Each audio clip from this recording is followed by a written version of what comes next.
I'm going to craft a completely original YouTube-style script inspired by Patris, but not a rewrite. Expect a creator's voice that blends analysis, personal take, and storytelling, with a strong hook and a narrative that moves beyond the surface. Here's a fresh, commentary-driven script you can read aloud. If you're aiming for a channel vibe, you'll hear my take as if I'm thinking out loud, reacting to the ideas behind Patris rather than just listing them. I'll weave in cultural context, storytelling, and kitchen philosophy, plus a few bold predictions about Melbourne's Greek Cypriot dining scene.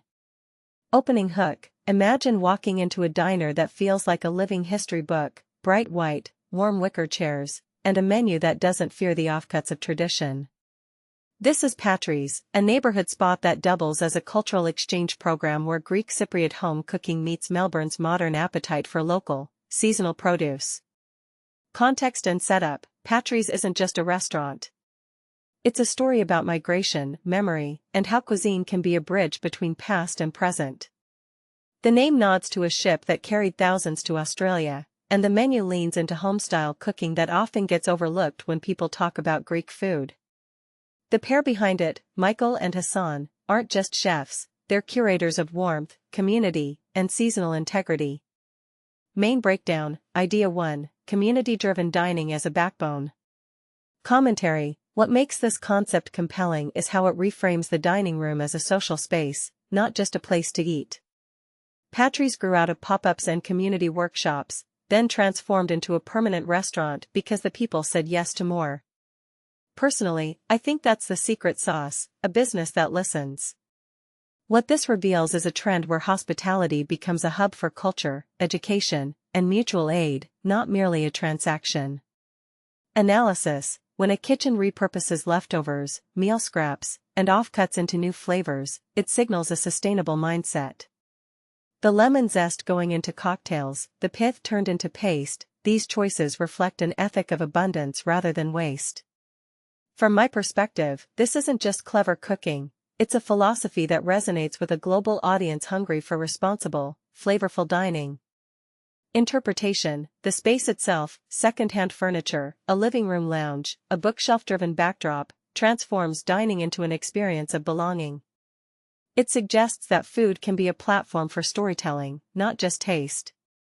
What people don't realize is how much ambience shapes perception. A room that feels like home lowers barriers and invites conversation about heritage. Bigger trend: this mirrors a broader movement toward culture-forward eateries that double as community centers, especially in migrant-rich cities like Melbourne. Expect more menus to be shaped by local ecosystems and community partnerships rather than top-down culinary trends. Main breakdown: Idea 2, seasonality and local producers as identity. Commentary: the reliance on seasonal produce and local suppliers isn't a marketing angle, it's a commitment to authenticity. When you're cooking from what's available now, you're telling a story about a place and its rhythms. What makes this really interesting is how this approach elevates Greek Cypriot flavors through Australian terroir. Analysis: the menu's mise-forward structure, with items like grilled halloumi with locally sourced figs and a Cypriot olive bread, Iliopida, demonstrates how traditions can flex with context. From my point of view, this kind of adaptation is the vital thread in the global mosaic of regional cuisines. Interpretation: the decision to source most components in-house while importing a single key ingredient, olive oil from a family press in Greece, underscores a balance between fidelity and practicality. It's a hybrid model, respect for origins, plus new local connections.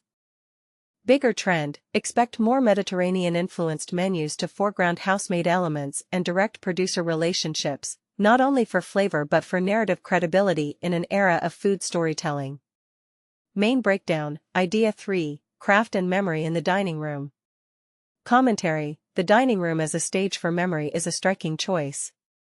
A bookshelf of culture and history texts frames the meal as a living archive. What this implies is that eating becomes an act of learning, and the restaurant becomes a micro-museum of diasporic life. Analysis: the name Patris itself is a memory device, linking the patrons to migration routes and family histories. In my view, this layered naming turns a casual dinner into a ritual of remembrance, inviting guests to participate in a larger dialogue about movement and belonging.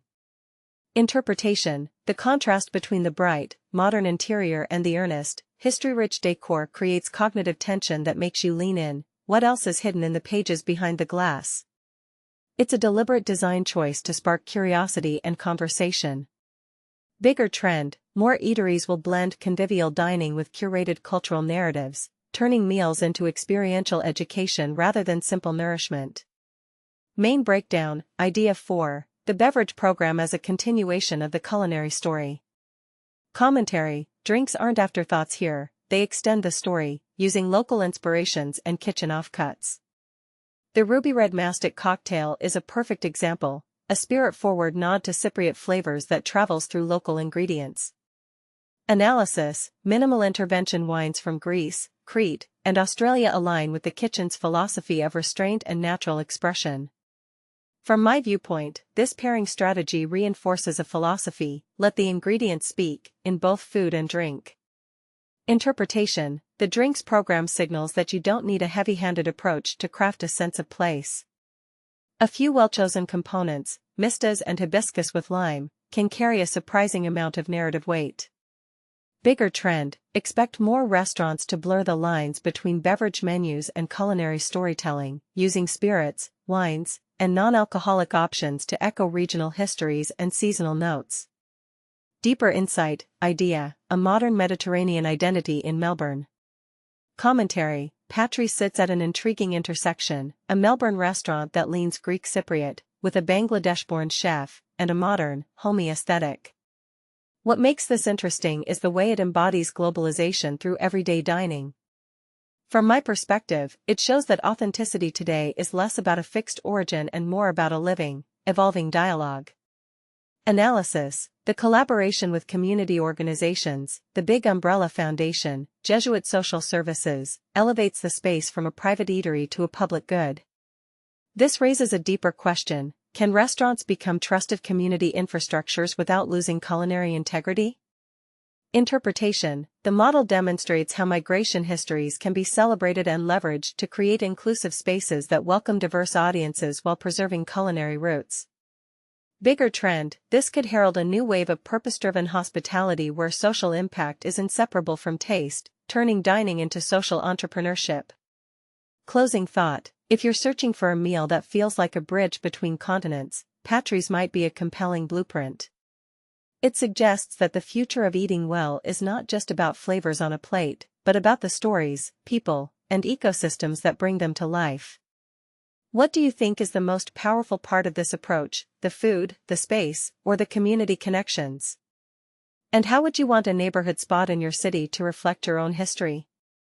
If you'd like, I can tighten this into a script-ready version with timing cues, a punchier hook, or tailor it to a specific running length and audience. Would you prefer a 6-minute energizer, a 10-minute deep dive, or a 12 to 15-minute narrative with multiple guest reactions?